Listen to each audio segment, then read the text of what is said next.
আসসালামু আলাইকুম ওয়া রাহমাতুল্লাহি ওয়া বারাকাতুহু। বাচ্চারা, তোমরা কেমন আছো?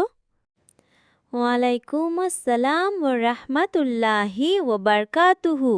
স্যার, আমরা ভালো আছি। আজকে আমরা শিখব মহান আল্লাহর এক গুরুত্বপূর্ণ সূরা, সূরা নাস। এই সূরা আমাদের শেখায় কিভাবে আল্লাহর কাছে আশ্রয় চাইতে হয়। তোমরা সবাই মনোযোগ দিয়ে শোনো, তারপর আমার পরে পড়ো, ঠিক আছে?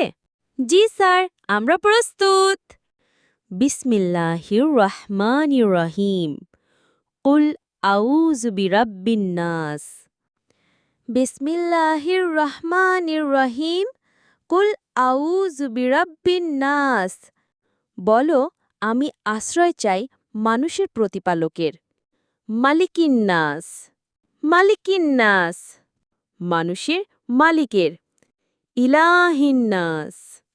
ইলাহিন নাস, মানুষের উপাস্য।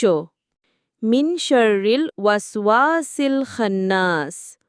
মিন শাররিল ওয়াসওয়াসিল খান্নাস, সেই কুমন্ত্রণাদাতার অনিষ্ট থেকে যে গোপনে কুমন্ত্রণা দেয়। আল্লাজি ইউওয়াসউইসু ফি সুদুরিন নাস।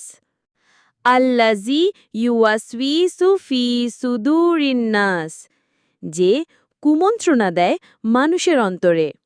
মিনাল জিন্নাতি ওয়ান্নাস।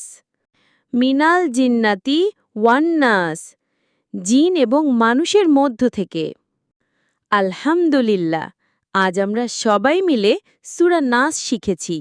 প্রতিদিন এই সূরাটি পড়লে আল্লাহ আমাদের শয়তানের কুমন্ত্রণা থেকে রক্ষা করবেন। ইনশাআল্লাহ স্যার, আমরা প্রতিদিন সূরা নাস পড়ব।